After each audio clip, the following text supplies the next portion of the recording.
नमस्कार दोस्तों। रविवार 29 नवंबर 2020। मालूम नहीं क्यों दोस्तों, बचपन से लेके आज तक रविवार का दिन मुझे हमेशा बहुत ही एक्साइट करता है। लेट बैक, आराम से उठना, मजे से नाश्ता करना, चाय पीना, दोस्तों के साथ गपियाना। Sunday is special. उम्मीद करता हूं आज का दिन आपका भी बहुत स्पेशल होगा।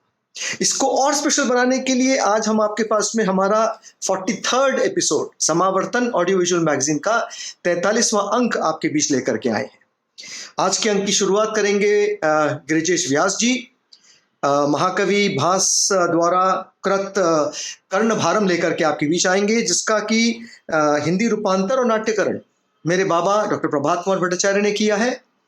उसके पश्चात हम अशोक भौमिक जी की कहानी सुनेंगे और last but not the least Niranjan Shrotri ji अपने युवा कवियों को आपके बीच लेकर के आएंगे। तो दोस्तों, आज के एपिसोड की शुरुआत करते हैं। मैं हरदीप दायले जी को आमंत्रण देता हूं कि वो आए और आज के एपिसोड की शुरुआत करें। हरदीप दायले। अरे, मैं तो इस पेंटिंग में ही खो गया था। आपको पता है ये पेंटिंग किसने बनाई है? ये पेंटिंग बनाई है हमारे दादा ने। हमारे दादा यानी अभिलाष भट्टाचार्य जी ने। भैया वो बहुत बड़े चित्रकार तो हैं ही, उसके साथ साथ बहुत बड़े निदेशक भी हैं। तो चलिए, आज समावर्तन के इस भास नाट्य पाठ के आखिरी एपिसोड में अब अधिक विलंब न करते हुए हम बुलाते हैं श्री गिरिजेश व्यास जी को। नमस्कार। समावर्तन के सभी कला संपन्न और रुचि संपन्न श्रोताओं और दर्शकों को मेरा गिरिजेश व्यास का प्रणाम। विगत 3 अंकों से हम लोग कर्णभार का वाचन कर रहे थे। कर्णभार भासकृत नाटक, जिसका कि हिंदी अनुवाद और पुनर्रचना की है श्रद्धेय डॉक्टर प्रभात कुमार भट्टाचार्य जी ने। पहले अंक में मैंने आपसे बताया था कि एक भीष्म पर केंद्रित एक नाटक के कुछ गीत मैंने लिखे थे और भीष्म के केंद्रीय पात्र का अभिनय भी किया था। कर्ण के लिए भी उसमें कुछ लाइनें आई थी जो मैं आपको सुनाना चाहूंगा। जब कर्ण के इतिहास को कुछ लोग खोज रहे होते हैं, तब उसकी व्यथा को व्यक्त करते हुए लिखा था मैंने कि क्यों अतीत ये खोज रहे हैं, क्या इसमें कोई कथा शेष है? वर्तमान के हृदय क्षेत्र में कथा नहीं बस व्यथा शेष है। महल ने स्वीकारा कुटिया को। दुर्योधन ने कर्ण को अंगराज बना दिया था, तब के लिए लिखा था कि महल ने स्वीकारा कुटिया को, मित्रों का अनुराग शेष है। स्वप्नों के जंगल में लेकिन नीर नहीं बस आग शेष है। आप सभी के स्नेह से अभिभूत हूँ, विशेष रूप से अजय भाई जी के, उनको भी स्मरण करते हुए ये अंतिम अंक का वाचन प्रारंभ करते हैं। पिछले अंक तक कर्ण को लेकर शल्यराज युद्ध क्षेत्र में चले जा रहे थे। नेपथ्य में किसी की पुकार उभरती है, हे कर्ण, मैं एक ब्राह्मण सुजान भिक्षा मांगने आया हूं, भिक्षा महान। कर्ण ठिठक जाते हैं। यह किसकी आवाज है जिसके प्रभाव से घोड़े अपने आप रुक गए? इंद्र उपस्थित होते हैं वहां, कथा आपको मालूम ही है। हे कर्ण, मैं एक ब्राह्मण सुजान भिक्षा मांगने आया हूं, भिक्षा महान। कर्ण कहते हैं, भगवान, मैं आपकी आज्ञा की प्रतीक्षा में हूं। अहो कर्ण, बहुत सुना है नाम तुम्हारा, उसकी करना होगी रक्षा। दे सकोगे दान महान जो, आज मांगता हूं मैं भिक्षा। कर्ण कहते हैं, अहो भाग्य है मेरा भगवन, मुझे चरण रज दीजिए। वचन आपका सिर माथे पर, देर और मत कीजिए। इंद्र, सुनो कर्ण, पृथ्वी का हर पर्ण लिखेगा स्वर्णाक्षर। प्रतिपल अजर अमर, तुम्हारा नाम, तुम्हारा काम, सूर्य की तरह, चंद्र की तरह, समुद्र की तरह। कर्ण सब समझ रहे हैं। एक उदास सी हंसी उनके चेहरे पर तैर जाती, बोलते हैं, भगवान, माता ने भी नहीं कहा था, आपने भी नहीं कहा दीर्घायु हो। शायद ठीक किया। आदमी मर जाता है ना, मर जाए, नाम नहीं मरे, आदमी ऐसा ही काम करे। आज्ञा दें भगवान, आप क्या चाहते हैं? इंद्र, मैं एक ब्राह्मण सुजान भिक्षा मांगने आया हूं, भिक्षा महान। जो आज्ञा भगवान। इंद्र सोच में पड़े हुए कर्ण को देखते हुए कहते हैं, किस सोच में पड़ गए कर्ण? सीधी सच्ची बात सुनो, तुम रखो प्रस्ताव, मैं करूंगा विचार। कर्ण कहते हैं, प्रस्तुत हूं भगवान। अमृत जैसी दूध धार हो, बछड़ों वाली गौ हजार हो, सिंगमणि हो जिनकी सोना, दूध धार कम कभी ना होना। भगवान, मेरे प्राण लेंगे ऐसा दान? इंद्र लय ताल में मंच की परिक्रमा करते हुए, अब इंद्र तो कुछ और मांगने आए थे, थोड़ी सी नौटंकी करते हुए, आसपास मंडराते हुए इंद्र बोलते हैं थोड़े से व्यंग के साथ, अमृत जैसी धार। कर्ण, हाँ हाँ, गौएं हैं हजार, सोने के हैं सींग। कर्ण कहते हैं, अवश्य। इंद्र अचानक पैतरा बदलकर तुनक मिजाज हो जाते हैं, मारो मत तुम डींग। कर्ण, ना प्रभु, छोटा सा मेरा पेट, छोटा सा लघु काम, गौएं पूर्ण हजार, क्या करूंगा हाय। कर्ण, क्षमा करें प्रभु, आपको कष्ट हुआ तो फिर मैं दूं सहस्त्र घोड़े, पवन वेग से जो हैं दौड़े, अनेक युद्ध का अनुभव जोड़े, मर जाएंगे नहीं भगोड़े, कंबोज देश के ये घोड़े, सूर्य रथी हो ऐसे घोड़े, कृपावंत हो प्राण, लेंगे ऐसा दान। इंद्र कहते हैं, घोड़े कंबोज के? कर्ण, हाँ हाँ, सूरज की ओज के, हाँ प्रभु, युद्धों के थंब हैं, अवश्य। तुम में तो दंभ है, ना प्रभु। इंद्र, घोड़ों पर चढ़ूं मैं, अशक्त है मेरा शरीर, क्या करूंगा घोड़े, अब तो मैं हूं अधीर। कर्ण कहते हैं, मुझसे भूल हुई, प्रभु क्षमा करें। हाथी हैं, सुने प्रभु, हाथी हैं, हाथियों का पूरा एक झुंड है। कर्ण, इंद्र कहते हैं, झुंड है? कर्ण, सेना के, सुने प्रभु, सेना के, शत्रुओं को बनाए लहू कुंड हैं। इंद्र, कुंड हैं? हाथी के, सुने प्रभु, हाथी के दांत नख दोनों ही श्वेत हैं। इंद्र, श्वेत हैं? भौरे हैं, सुने प्रभु, भौरे हैं, लगे हुए हाथी मद स्वेद हैं। इंद्र, स्वेद हैं? कर्ण मनुहार करते रहते हैं, इंद्र तुनकते रहते हैं, इंद्र आगे आगे, कर्ण पीछे पीछे, महादानी जो ठहरे। कर्ण, अब तो प्रभु प्रसन्न है, हम तो बहुत खिन्न हैं। कर्ण कहते हैं, तो फिर सुनिए, सोना दूंगा मन चाहा। मैंने कब धन चाहा, जीत कर पृथ्वी नहीं नहीं लूंगा। कर्ण, अग्निष्टोम यज्ञ का मैं फल दूंगा। इंद्र कहते हैं, तो फिर लगता है अब तो मैं खाली हाथ चल दूं।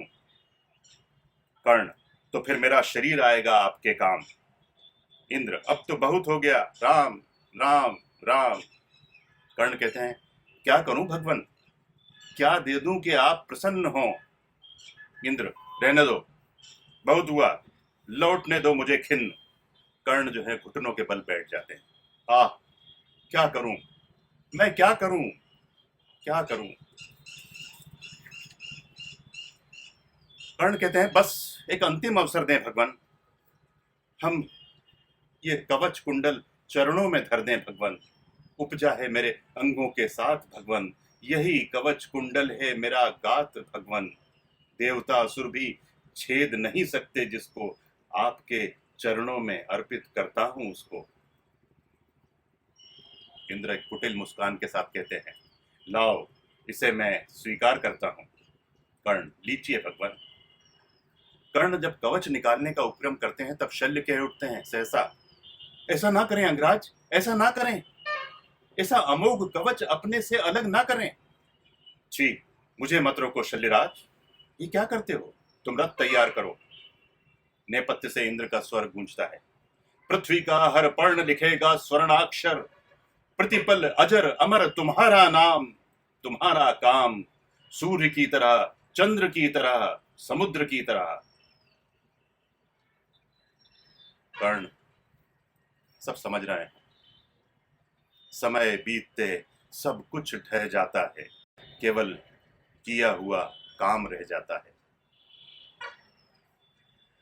शल्य कह उठते हैं, रथ प्रस्तुत है अंगराज। शल्यराज, रथ वहां ले चलो जहां अर्जुन है, जो आज्ञा श्रीमंत। लेकिन किंतु क्या? क्या शल्यराज? शल्यराज कहते हैं, अंगराज आपको ठग लिया गया है। किसने? इंद्र ने। नहीं शल्यराज नहीं, तुमने अपनी आंखें केवल सतह पर रख छोड़ी हैं, तुमने गहराई में झांकने की कोशिश नहीं की। थोड़ा सोचो तो, जिस इंद्र को प्रसन्न करने के लिए ब्राह्मण यज्ञों में कितनी ही आहुतियां समर्पित करते हैं, वही इंद्र, हाँ वही इंद्र स्वयं मेरे द्वार पर आए एक भिक्षा पात्र लेकर। शल्य कहते हैं, वो भिक्षा पात्र नहीं था, एक जाल था, एक जाल जिसमें फंसा लिया इंद्र ने आपको। कर्ण कहते हैं, बता सकते हो कैसे? शल्य, इंद्र ने आपको निरस्त्र कर मौत के मुंह में ढकेल दिया है कर्णराज। कर्ण, नहीं शल्यराज, तुम भूल करते हो। कवच कुंडल अस्त्र नहीं था, बस एक अमोघ रक्षक था। उन्होंने मुझसे धनुष बाण नहीं मांगा, मेरे हाथ भी नहीं मांगे। उन्होंने कवच मांगकर मेरे पास से उस सुविधा को अलग कर दिया जिसके चलते मैं निश्चिंत था। अब मुझे और अधिक चौकन्ना रहना होगा, और अधिक उद्यम करना होगा स्वयं को बचाने के लिए। ये तो बहुत उपकार किया इंद्र ने। मेरी बात समझ रहे हो शल्यराज? शल्यराज कहते हैं, विद्रूप की हंसी के साथ, कोशिश कर रहा हूं अंगराज। कर्ण, अंतिम संवाद है नाटक का। दुनिया का हर सुविधावादी आदमी अपने लिए और अधिक सुविधाएं जुटाने में ही व्यस्त रहता है, लेकिन आदमी वही होता है जो हर सुविधा के अभाव में संघर्ष करता है। और उस संघर्ष में यदि खप जाना पड़े तो उसे कम से कम यह संतोष तो होता है कि उसने संघर्ष किया। युद्ध में जीतना बड़ी बात नहीं है, बड़ी बात है पूरे जोश के साथ उस युद्ध में, उस संघर्ष में अपने आप को झोंकना, चाहे वो लड़ाई युद्ध भूमि की हो या जीवन भूमि की। चलो शल्यराज, बढ़े चलो। अब हम अशोक भौमिक जी की जो कहानी श्रृंखला है उसकी आज की कहानी हम सुनेंगे सची कचोली जी से। आमंत्रित करता हूं शची जी को कि वो आए और प्लीज अशोक भौमिक जी की कहानी श्रृंखला को आगे बढ़ाएं। नमस्कार, मैं हूं शची कचोली और लीजिए मैं एक बार फिर आप सभी के सामने हाजिर हूँ प्रसिद्ध चित्रकार श्री अशोक भौमिक जी की एक और प्यारी सी कहानी लेकर। कहानी का शीर्षक है संगरोध। आइए शुरू करते हैं कहानी। क्वारंटाइन को हिंदी में संगरोध कहते हैं। 21वीं सदी में लोगों का इस शब्द से पाला कम ही पड़ता है, लिहाजा इससे अब कम लोग ही परिचित होंगे। यह एक ऐसी व्यवस्था है जिसमें छुआछूत की बीमारी से पीड़ित किसी रोगी को अन्य साधारण लोगों से दूर रखने का इंतजाम किया जाता है, जिससे रोग से प्रभावित व्यक्ति से रोग दूसरों तक न फैल सके। भारत में महामारी का लंबा इतिहास है। फ्लैग, कालाजार, चेचक आदि ऐसे ही रोग थे। भारतीय साहित्य में इन रोगों की पृष्ठभूमि में कई अविस्मरणीय रचनाएं भी मिलती हैं। 1970-1975 के दौरान हिंदुस्तान से चेचक यानी बड़ी माता या स्मॉल पॉक्स को निर्मूल करने के उद्देश्य से WHO विश्व स्वास्थ्य संगठन ने एक महत्वपूर्ण काम किया था, जिसके चलते आज पूरी दुनिया में चेचक को खत्म ही कर दिया है। मैं दूसरे इलाकों के बारे में तो नहीं कह सकता, पर 70 के दशक में आरंभिक वर्षों में पूर्वी उत्तर प्रदेश में चेचक उन्मूलन का काम युद्ध स्तर पर किया गया था। मेडिकल रिप्रेजेंटेटिव की 1.5 महीने लंबी ट्रेनिंग के बाद लग रहा था कि काला पानी में भी अगर पोस्टिंग मिले तो मुझे वहां जाकर भी काम करने में जरा भी दिक्कत नहीं होगी। अंग्रेजी में ब्रेन वॉश शब्द बहुत प्रचलित है। हिंदी में मगज धुलाई का शब्द हम भले ही कम इस्तेमाल करते हों, पर इस प्रक्रिया से कमोबेश सभी परिचित होंगे। मेडिकल रिप्रेजेंटेटिव ट्रेनिंग का यह एक जरूरी पक्ष होता है, क्योंकि 21 साल के किसी युवक के लिए पूरी तरह से अपरिचित जगह जाकर रहना और नौकरी करना निश्चय ही कठिन होता है।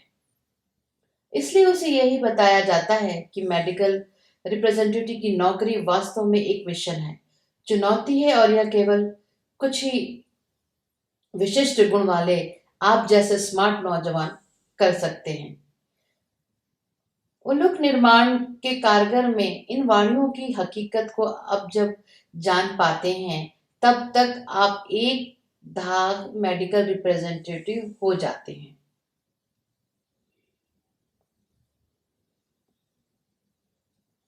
बहरहाल ट्रेनिंग के आखिरी दिन जो बंद लिफाफा मिला, उसमें कैद पोस्टिंग लेटर में लिखा था हेडक्वार्टर जिला चांदगढ़ और कार्य क्षेत्र में शामिल अन्य जिले शाहजहाबाद और सुल्तानपुर।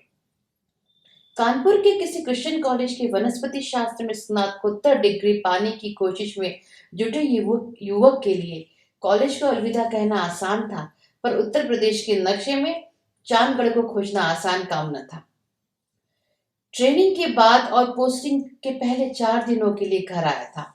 चांदगढ़ के बारे में लोगों से पूछा तो किसी ने कहा सरहानपुर के पास है, मेरे मौसा के भाई की बारात गई थी वहां। किसी ने कहा ले जे भी नहीं पता, देख भरतपुर है ना, आगरा से आगे वही चांदगढ़ है।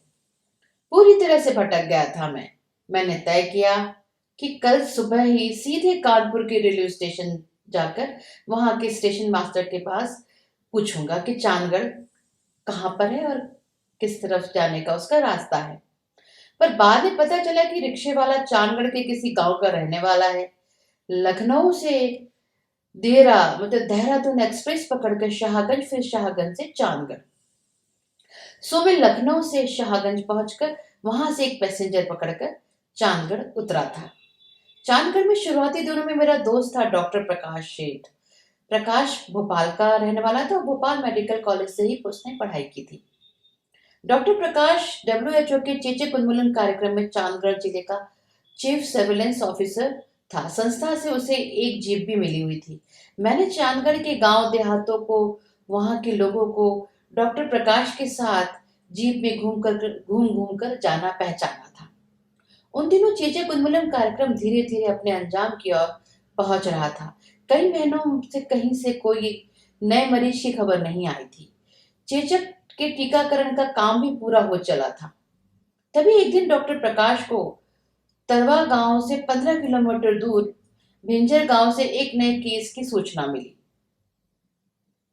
एक नए केस की रिपोर्ट मिली है। चांदगढ़ से 40 किलोमीटर है भिंजर, तरवा से 10 किलोमीटर कच्चा रास्ता है। सस्पेक्ट की क्वारंटाइन किया गया है, चलोगे? क्वारंटाइन यानी संगरोध शब्द से ही मैं एक निषेध का भाव था, जिसके आकर्षण से अपने को रोक पाना उस उम्र में मेरे लिए कठिन था। सो मैं डॉक्टर प्रकाश के साथ चल दिया भिंजर की ओर। भिंजर को जितना पिछड़ा और कटा हुआ इलाका समझ रहा था, पर वैसा था नहीं।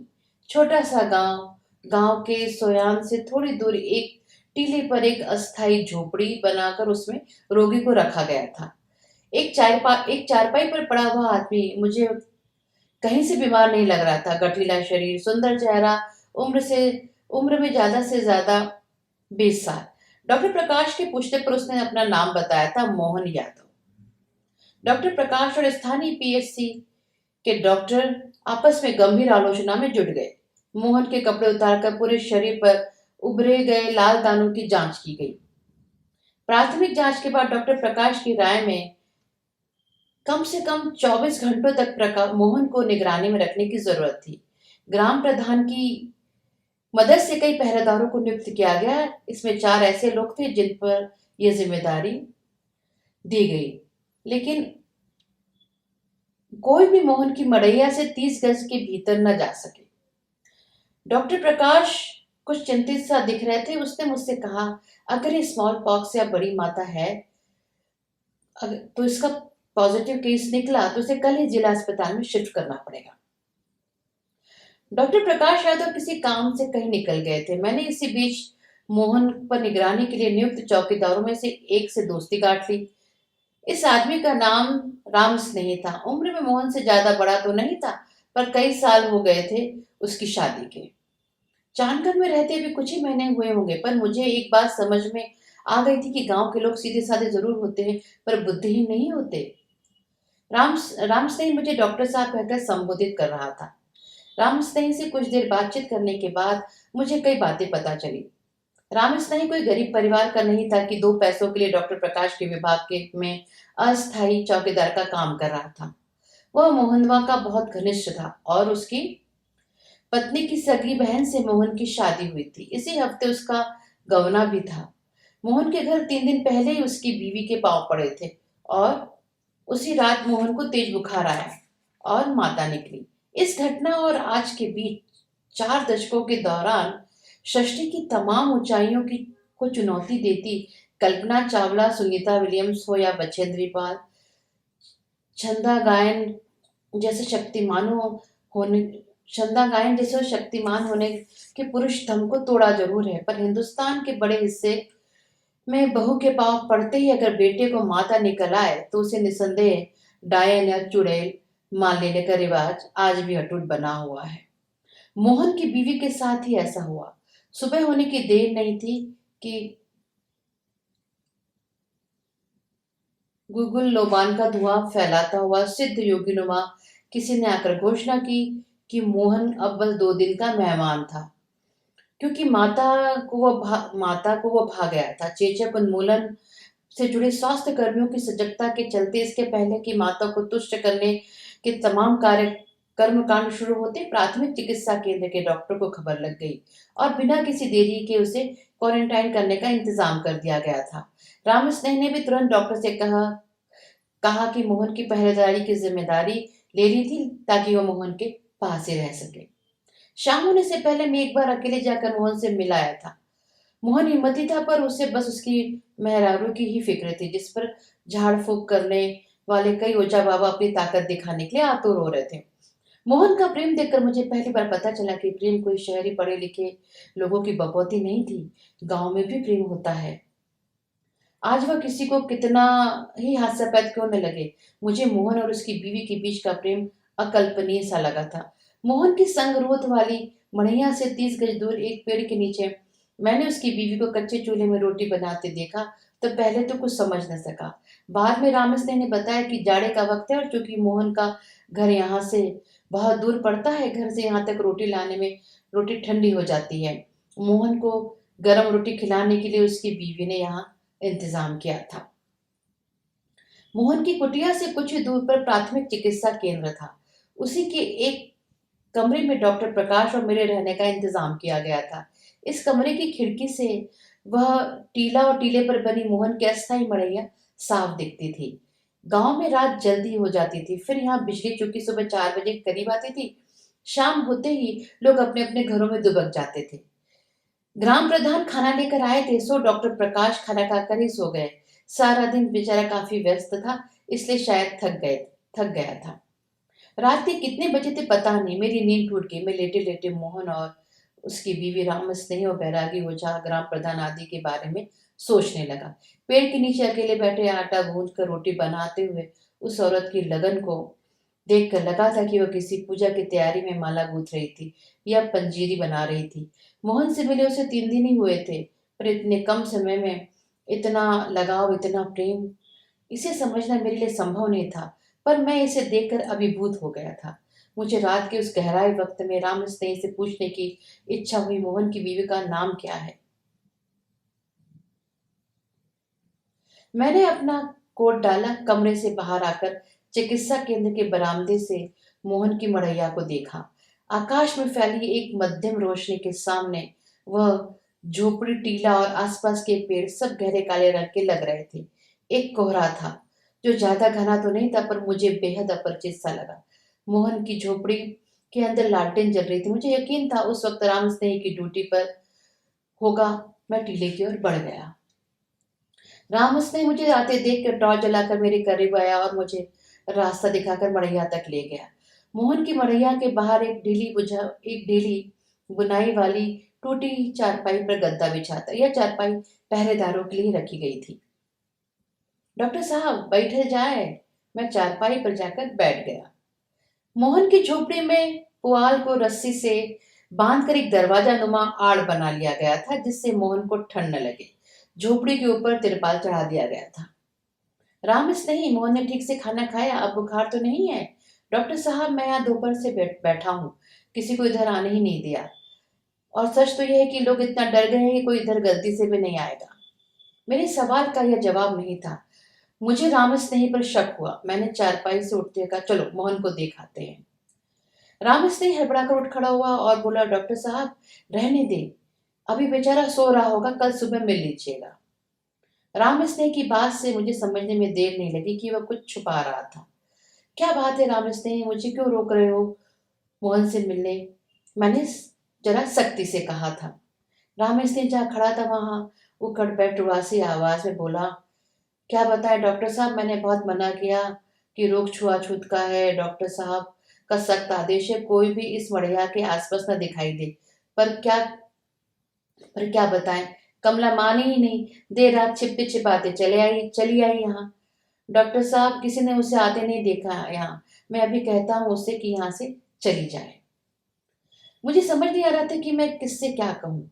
रामस ने ही कमला को डांटते हुए काफी भला बुरा कहने लगा। मैंने उसे रोककर कमला से कहा, तुम्हें जब पता है कि तुम्हारे आदमी को माता निकली है तो 3-4 रोज के लिए सब्र क्यों नहीं कर सकती थी? अगर अगर ये रोग तुम्हें भी हो जाएगा तो क्या होगा? मैंने न जाने क्या क्या कहा था या फिर कहने की कोशिश की थी। अब आज इतने वर्षों बाद याद नहीं। पर कमला की बातों ने पर कमला की बातों को मैं आज भी नहीं भुला पाया हूँ। सुबह की पहली रोशनी की लालिमा अपने चेहरे पर बिखेरी एक गवई संकोच के साथ वो बोली थी, हमका हमका भले हमका मरे का कौनो डर नहीं डॉक्टर साहब। अगर मेरा आदमी जिंदा नहीं बचा तो क्या मैं बाकी जिंदगी इस पाप को माथे पर लेकर जीऊंगी कि मेरे कारण मेरे मर्द को माता ले गई? रात खत्म हो चुकी थी। मैं खामोश खड़ा भिंजर के आसमान पर सुबह की रोशनी को छिटकते दिख रहा था। तभी दूर से डॉक्टर प्रकाश आता दिखाई दिया। मुझे लगा कि मैं यह सब डॉक्टर से प्रकाश से छिपा जाऊं, पर मैंने अंततः उससे पूरी बात कह दी, सिवा उस बात की जो मुझसे कमला ने कही थी। मैंने सोचा कि डॉक्टर प्रकाश राम से ही कमला और मोहन को फटकार लगाएंगे, पर ऐसा कुछ भी नहीं हुआ। डॉक्टर प्रकाश ने काफी समय लगाकर मोहन की जांच की और फिर हम दोनों प्राथमिक स्वास्थ्य केंद्र से उस कमरे की ओर चल पड़े जहां गर्म चाय लेकर प्रधान का आदमी हमारा इंतजार कर रहा था। थैंक गॉड यह स्मॉल पॉक्स का केस नहीं है। कल फोन पर मेरी विस्तार से बात हुई थी हेडक्वार्टर से। आज 10 बजे तक बनारस से हमारे बॉस डॉक्टर पीटर यहाँ पहुंच रहे हैं। हम लोग डॉक्टर पीटर के साथ ही वापस चांदगढ़ लौट जाएंगे। चाय पीते हुए डॉक्टर प्रकाश ने कहा, मैं हालांकि कल ही समझ गया था कि यह कोई स्मॉल पॉक्स का केस नहीं है। आज तो कंफर्म हो गया, पर हर सस्पेक्ट को डबल चेक करना जरूरी है, इसलिए डॉक्टर पीटर आ रहे हैं। यार तुम्हें इस गॉड फॉरसेकन उजाड़ा गांव में मेरे साथ समय बिताना पड़ा। भिंजर गांव से निकलने में थोड़ा समय लग गया। डॉक्टर पीटर ने प्राथमिक चिकित्सा केंद्र के डॉक्टर, कंपाउंडर, नर्स आदि के साथ मीटिंग कर उनकी तत्परता के लिए अपनी टूटी फूटी हिंदी में धन्यवाद दिया। मीटिंग में रामस्नेही मेरे बगल में ही खड़ा था। इसके बाद एक दिन हिंदुस्तान को स्मॉल पॉक्स या बड़ी माता से पूरी तरह से मुक्त घोषित कर दिया। निरंजन भाई, हर एपिसोड की तरह आज भी आपका स्वागत है। आप आइए अपने युवा कवि को लेकर के हमारे बीच और कुछ अच्छी कविताएं आपके युवा कवियों की तरफ से हमें सुनाइए। निरंजन श्रोत्रिय जी। नमस्कार दोस्तों, आइए आज सुनते हैं समकालीन हिंदी कविता का एक बहुत महत्वपूर्ण नाम, अरुण शीतांश। अरुण शीतांश की कविताएं हमने सितंबर 2012 के रेखांकित स्तंभ में समावर्तन के प्रकाशित की थी। जहाँ तक अरुण शीतांश की शिक्षा का सवाल है, उन्होंने भूगोल और हिंदी में स्नातकोत्तर उपाधि प्राप्त की है। विधि में भी उन्होंने स्नातक उपाधि प्राप्त की है, पीएचडी किया है और 3 महत्वपूर्ण कविता संग्रह उनके खाते में हैं। एक ऐसी दुनिया की तलाश में, हर मिनट एक घटना है और पत्थरबाज। ये तीनों बहुत महत्वपूर्ण कविता संग्रह अरुण शीतांश के हैं। अरुण ने आलोचना में भी काम किया है और शब्द साक्षी हैं और युवा कविता का जनतंत्र, ये 2 महत्वपूर्ण पुस्तकें उनकी प्रकाशित हैं। सम्मान का जहाँ तक सवाल है, उन्हें एक महत्वपूर्ण प्रतिष्ठित सम्मान शिव पूजन सहाय सम्मान मिला है। देशज नाम की पत्रिका का उन्होंने संपादन किया है। जहाँ तक अरुण की कविताओं की चर्चा करें तो उनकी कविताओं की संरचना हो चाहे प्रकृति हो, वे बहुत पारदर्शी हैं, एक निर्मल जल की तरह, जिसके कि आर पार बहुत आसानी से देखा जा सकता है। तो आइए सुनते हैं अरुण शीतांश की कविताएं। कविता का शीर्षक है रोटी। हवा सब जगह बह रही है, यह बात वैज्ञानिक से पूछने की जरूरत नहीं है। हवा सब जगह बह रही है, हवा सब जगह बह रही है, यह बात वैज्ञानिक से पूछने की जरूरत नहीं है। जरूरत है कि आज रोटी किसने नहीं खाई या बनाई। इतनी सारी पुस्तकें हैं दुनिया में जिनमें विचारों के खजाने हैं, रोटी कैसे नहीं बन रही है घरों में, यह भी प्रश्न उन तक पहुंच रहा होगा। प्रिय प्रिय, तुम रात को फूल तोड़कर मत दो, रोटी तोड़कर दो, ताकि दिल्ली दरबार में गरज कर या चाकू के बल पर या तलवार की नोक पर टांग दूं तिरंगे की तरह। मुझे अपने तमाम बच्चों और सैनिकों के लिए चिंता हो रही है। मुझे अपने तमाम बच्चों और सैनिकों के लिए चिंता हो रही है, बजाय पुस्तक संग्रह देखने, बनवाने और दिखाने के। पुस्तकें दुनिया के ढेर में बड़े आराम से शामिल हो जाएंगी और नीम का पेड़ पास में कट रहा होगा। मृत आत्माओं से जाकर क्या कहूँगा कि छल हो रहा है। मनुष्य के सामने और सरकार के ठीक नाक के नीचे इतनी ठंड और इतनी धूप के बीच आसमान के नीले आंगन में खिड़की खुल जाती, हमारी तो क्या दिक्कत थी। पृथ्वी की तमाम ऊर्जा अकेले कैसे चुरा सकता हूँ जब रोटी का स्वाद कंठ तक नहीं आ रहा। फूकू कितनी बार घोटूं और सो जाऊं, रात को खर्च नहीं करना चाहता। दिन तो रोटी की तलाश के लिए है। रोटी जो किसी मंत्र के तसले में बू मार रही है, रोटी जो किसी मंत्री के तसले में बू मार रही है। मेरी रोटी घर में है, मेरी रोटी घर में है, जिसे बाबा ने छोड़ रखा है कुछ कट्ठे खेतों में। वहाँ आलू कबर रहा है, रोटी नहीं। अब पृथ्वी को रोटी बनानी पड़ेगी और आकाश को पानी, और आकाश को पानी। कविता का शीर्षक है चमरुआ जूता। पालकी आज भी है और कहार भी, पालकी आज भी है और कहार भी, नालकी नहीं है। होते हैं पालकी तो उनके बोल याद नहीं रहे, होते हैं पालकी तो उनके बोल याद नहीं रहे। बैलगाड़ी अभी भी है और उसकी सवारी, बैलगाड़ी पर अब गनौरा नहीं ढोया जाता, ढोई जाती हैं खाद और दवाइयाँ फसलों के लिए। रेहट में जंग लग रहा है, बैल नहीं है, पानी है मगर पानी के स्रोत कम। रेहट के बदले बोरिंग लगा लिए हैं। बढ़ई है, उनके पुराने औजार नहीं हैं। नए औजार आ गए हैं जगमग करते हुए, आराम से काम करते हुए डिजाइन में बिक्री हो रही है। आराम से काम करते हुए डिजाइन में बिक्री हो रही है। बढ़ई अपनी कला की बारीकियों को नहीं समझ रहे हैं। बढ़ई अपनी कला की बारीकियों को नहीं समझ रहे हैं। लाठा कोड़ी बिल्कुल नहीं है। कुआं है, कम है। अब पानी पंपिंग सेट से आ रहा है। नहर में पानी कम है और बाबूजी के पास समय की कमी है। नहर में पानी कम है और बाबूजी के पास समय की कमी है। चमड़ा है लेकिन तेल से सने चमरुआ जूता नहीं है। चमड़ा है लेकिन तेल से सने चमरुआ जूते नहीं हैं। माड़ है और भात भी है लेकिन कपड़े में माड़ नहीं, रिवाई पड़ रहे हैं। फूल बहुत सारे हैं लेकिन सेमल के फूल आज भी मन को मोह रहे हैं। और पतझड़ अन्य पेड़ों की तरह आ रहा है। जैसे बसंत में हमारे आंगन के मुड़ेर पर कबूतरों, कौओं और पंडुकों की बीट। मेला आज भी लग रहा है लेकिन मेले में नई बात नहीं है कोई। हम उसी तरह रोते हुए और ठीक उसी तरह हंसते हुए मिल रहे हैं जैसे पहले मिला करते थे अचानक। मेले में शादियां अभी खूब हो रही हैं। कवि मेले से बने हैं और मेला कवि से है। कविता का शीर्षक है एक तार पर तीन चिड़िया। एक तार पर तीन चिड़िया। सुबह सुबह एक ही तार पर तीन चिड़िया आई और बैठ गई। सुबह सुबह एक ही तार पर तीन चिड़िया आई और बैठ गई। जैसे बैठी हो, जैसे ऐसी बैठी हो जैसी बहनें हों। ऐसी बैठी हो जैसी बहनें हों। एक चिड़िया आसमान की ओर देख रही थी। एक चिड़िया आसमान की ओर देख रही थी। दूसरी बिजली की ध्वनि सुन रही थी। तीसरी मेरी तरफ देख रही थी। एक चिड़िया आसमान की ओर देख रही थी। दूसरी बिजली की ध्वनि सुन रही थी। तीसरी मेरी तरफ देख रही थी। तीनों चिड़ियाँ अपने काम पर थीं। तीनों चिड़ियाँ अपने काम पर थीं। एक को दाना ले जाना था, दूसरे को चोंच में पानी, तीसरे को जोड़ी की तलाश थी। दूसरे दिन उसी तार पर चिड़िया बैठी। दूसरे दिन उसी तार पर चिड़िया बैठी मिली। एक उड़कर घोंसले में अंडे दी।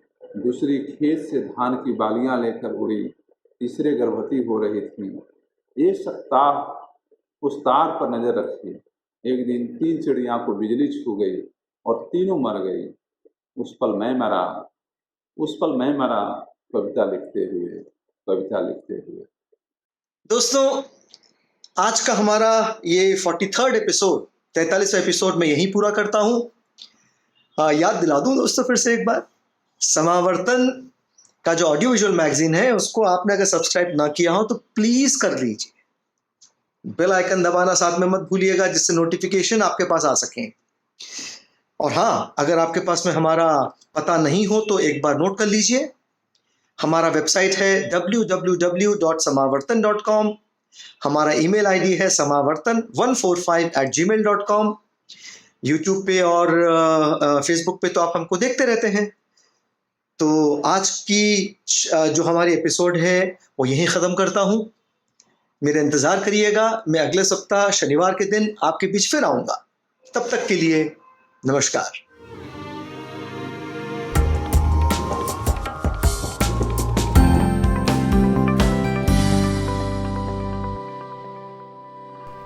इस वीडियो के नीचे डिस्क्रिप्शन बॉक्स में चैनल का लिंक दिया हुआ है। आप उस पर क्लिक करके समावर्तन चैनल तक पहुंच जाएंगे। वहां पर चैनल को लाइक और सब्सक्राइब कीजिए। और हाँ, कमेंट बॉक्स में अपने महत्वपूर्ण कमेंट ज़रूर कीजिएगा।